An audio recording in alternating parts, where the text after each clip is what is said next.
استعدار پہ لٹکاؤ. یہ قرآن کا قاعدہ ہے. جب تک آپ ظالم کو سزا نہیں دیں گے، جب تک آپ قاتل کو سزا نہیں دیں گے، معاشرے میں امن برقرار نہیں ہوگا. اسلامی مملکت ہے، شریعت کے مطابق اس مملکت کو بنایا گیا ہے. جب اس کا آئین بن رہا تھا تو اس کے آئین میں 2 شیعہ عالم دین بھی مشوروں میں موجود تھے. حافظ کفایت صاحب کا زمانہ تھا، مفتی جعفر صاحب کا زمانہ تھا. ہمارے علماء نے اس آئین کی تشکیل کے موقع پر اپنی رائے دی تھی. لہذا اس ملک کے اندر اسلامی اقدار کے خلاف کیسے رویے ہیں، کیسے اقدامات، کیا طریقہ ہے اسلامی اور شریعت کے خلاف جو اپنایا گیا ہے. 5واں مطالبہ جوڈیشل کمیشن کا قیام. آپ محترم ہیں، آپ کوئی وعدہ کریں گے، آپ کوئی طے کر لیں گے، لیکن آپ کا نہیں معلوم کہ کل آپ کے ساتھ کیا ہو، آپ کہاں ہو کل. تو ہم سے تو بات وہ کریں کہ جن کی ہم سے ریاستی ادارے بات کریں، ہم سے جوڈیشری بات کریں، ہم سے عدلیہ کا نظام بات کریں. ایک ایسی کمیٹی جوڈیشل کمیشن کا قیام. شیعہ ہزارہ گزشتہ 22 سال سے دہشت گردی کا شکار ہے، جس کے نتیجے میں تقریباً 2000 کم سن بچے، بزرگ، جوان اور اس سے دگنی تعداد میں زخمی ہو چکے ہیں. لیکن ابھی تک ایک بھی قاتل گرفتار کر کے اسے سزا نہیں دی گئی. لہذا ان تمام سانحات کی شفاف تحقیقات کے لیے ایک جوڈیشل کمیشن تشکیل دیا جائے، جس کے ممبران کے ناموں کے ساتھ شہداء، جن کے ممبران کے نام شہداء کی تجویز کردہ کمیٹی پیش کرے گی. 6واں مطالبہ سانحہ مچ کے شہداء کے وارثین کے. اللہ اکبر. میں بھی جب پہنچا تو نماز کی ادائیگی کا وقت تھا. اس کے بعد سید ہاشم نے مجھے ایک عجیب بات بتائی. یہ کوئلے کی کان میں مزدوری کرنے والا اتنی سخت مزدوری کر رہا ہوتا ہے، 100% سے زیادہ حق حلال محنت مزدوری، اپنے آپ کو، اپنی جان کو داؤ پہ لگا کر مزدوری کرنے والا، اسے مارا گیا ہے. ریاست کا کام ہے لوگوں کی تحفظ فراہم کرنا. ان بچوں کے ساتھ کیا ہوگا، ان بیویوں کے ساتھ کیا ہوگا. کوئی اگر ریاست ان کی قوت لا یموت کا اعلان کرنے جا رہی ہے، اگر ریاست ان کے لیے قوت لا یموت ہے بھائی، تو میں 1 کروڑ بھی نہیں دے دو گے تو کیا دیا تم نے؟ یہ چٹنی روٹی دے رہے ہو، کیا دیا تم نے؟ یہ کوئی بات نہیں ہوئی کہ جی اتنے لاکھ کا فلاں اعلان. بہت شکریہ آپ کا، آپ کو اس بات کی طرف توجہ ہوئی. لیکن یہ جو رقم کی گفتگو ہو رہی ہے یا ہو رہی ہے، اور ابھی انشاءاللہ بہتر انداز سے ہوگی، میں سمجھتا ہوں کہ اس میں ہمارے دوستوں نے جو رقم لکھی ہے اس رقم سے بھی زیادہ کے اوپر بات ہونی چاہیے. 7واں مطالبہ تمام لاپتہ شیعہ افراد کو جلد سے جلد بازیاب کروایا جائے. یہ پاکستانی شہری ہے، یہ کہاں گھومے؟ اگر انہوں نے جرم کیا ہے عدالتوں میں پیش کرو، لٹکا دو سولی پر، ہم بھی تماشا دیکھیں گے. اگر انہوں نے کوئی ظلم کیا ہے، کسی کے ساتھ زیادتی کی ہے، یہ کوئی بات نہیں ہوئی کہ اگر کوئی ظاہری طور پر شیعہ ہے اور ظالم ہے تو ہم اس کے پیچھے کھڑے ہوں گے. ہم ظالم کے پیچھے نہیں کھڑے ہوں گے، ہم مظلوم کے پیچھے کھڑے ہوں گے، چاہے مظلوم سنی ہو. ہم مظلوم کے پیچھے کھڑے ہوں گے چاہے مظلوم غیر شیعہ ہو. ایک بڑی تعداد میں شیعہ لاپتہ ہیں اور ان کے بارے میں پتہ نہیں ہے کہ وہ لوگ کہاں ہیں، کون لے گیا. کیا ریاستی ادارے اتنے کمزور ہیں؟ خدا نخواستہ. میں تو بہت ہی خوش فہم ہوں، میں تو بہت زیادہ خوش بین ہوں. بڑے بڑے افسران کے ساتھ ملاقاتوں میں اور کہیں فورموں پر جب ہم بات کر رہے ہوتے ہیں تو ہمیں فخر ہوتا ہے کہ ہماری فوج تو بڑی مضبوط فوج ہے، ہمارے ادارے تو بڑے مضبوط ادارے ہیں.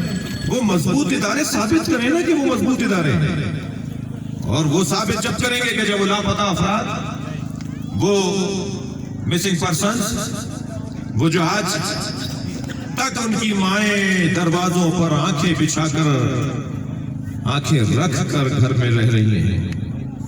میں کراچی میں، اندرون سندھ میں، پنجاب کے کئی مسنگ پرسنز کی ماؤں کو جانتا ہوں جو روتی روتی روتی مر گئی.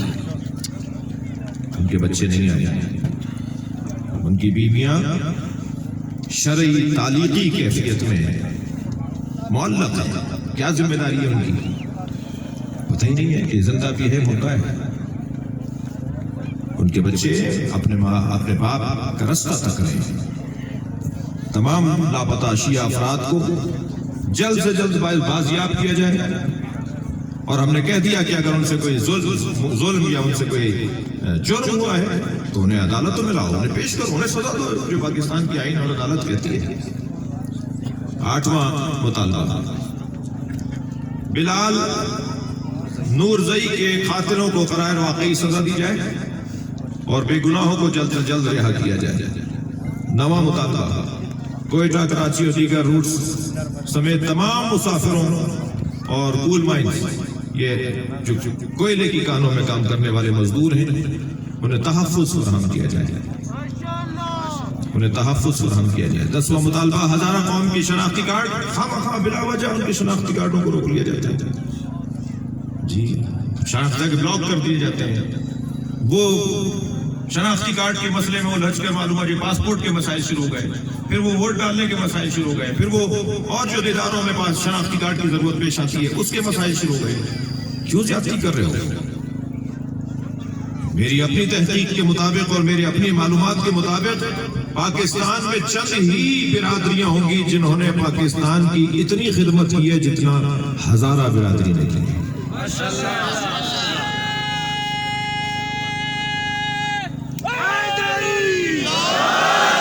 پاکستان کے ریاستی حفاظتی اداروں میں بڑے بڑے منصبوں پر فائز ہزارہ برادری، بڑی تعداد میں ڈاکٹر حضرات، انجینئر حضرات، سرحدوں پہ جان دینے والے افراد اور تعلیمی دنیا میں امتحانات میں مقابلوں میں ٹاپ کرنے والے اور میڈل لینے والے افراد ہزارہ برادری سے.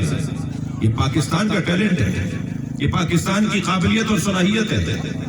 آسٹریلیا گیا میں آپ کی برادری کے ان جوانوں سے ملا جو یہاں سے گئے ان حالات کی وجہ سے. آپ یقین جانیے میں ایک سے یہ کہہ رہا تھا کہ تم پاکستان کا ٹیلنٹ یا آسٹریلیا میں کیوں ہو؟ میں نے زلفی بخاری صاحب سے کہا جب ہماری ان سے کچھ عرصے پہلے ملاقات ہوئی کہ ان کو واپس لے کر آؤ، یہ پاکستان کی قابلیت ملک چھوڑ کر چلی گئی ہے حالات کی وجہ سے. یہاں جب انہیں تحفظ نہیں ہوگا تو پاکستان کی قابلیت چلی جائے گی. پاکستان قتل ہوگا اگر کوئی ہزارہ قتل ہوگا، کوئی سندھی قتل ہوگا، کوئی پنجابی قتل ہوگا، کوئی پختون قتل ہوگا، کوئی بلوچ قتل ہوگا تو پاکستان قتل ہوگا. ہم ہر طرح کے ماورائے عدالت قتل کی مذمت کرتے ہیں. بلوچ برادری کے ساتھ بھی مذاکرات ہونے چاہیے اور ہو رہے ہیں. طالبان کے ساتھ بھی آپ نے مصلحت سمجھی تو آپ مذاکرات کر رہے ہیں. لیکن کیا یہ برادری، یہ مظلوم، یہ انتہائی صابر لوگ، ان کا حق نہیں ہے کہ ان کو سنا جائے، ان سے بات کی جائے؟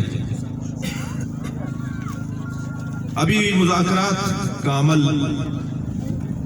گزشتہ دنوں سے آپ کے ساتھ جاری ہے. اس وقت بھی کچھ ذمہ داران تشریف فرما ہیں. امید کرتا ہوں کہ مقامی اور حاضر اور بلوچستان کی اور خاص طور پہ کوئٹہ کی جو شخصیات اس وقت بھی اسٹیج پہ موجود ہیں وہ ان مطالبات کے پیش نظر کسی نتیجے پر پہنچیں گے. اور یہ بات یقین سے میں آپ کے ساتھ کہنا چاہوں گا کہ جو آپ کی آواز ہے وہی ہماری آواز ہے.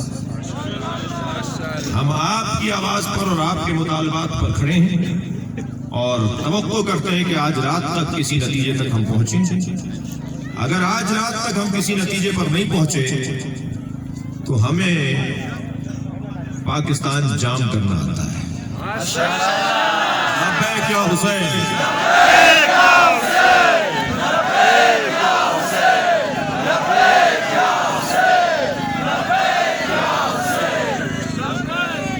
میں کسی مذہبی جماعت کا رسمی عہدیدار و کارکن نہیں ہوں، میں ایک ذاکر ہوں، ایک خطیب ہوں، اور اپنی خطابت پر بھی مجھے کوئی بہت اعتبار نہیں ہے، لیکن ایک ردنا سا امام حسین کا مصائب خوان ہوں۔ میں چاہوں گا کچھ دیر کے لیے کربلا چلوں، اپنے ذہنوں کو کچھ دیر کے لیے کربلا لے چلوں، جہاں ایک لاشے پر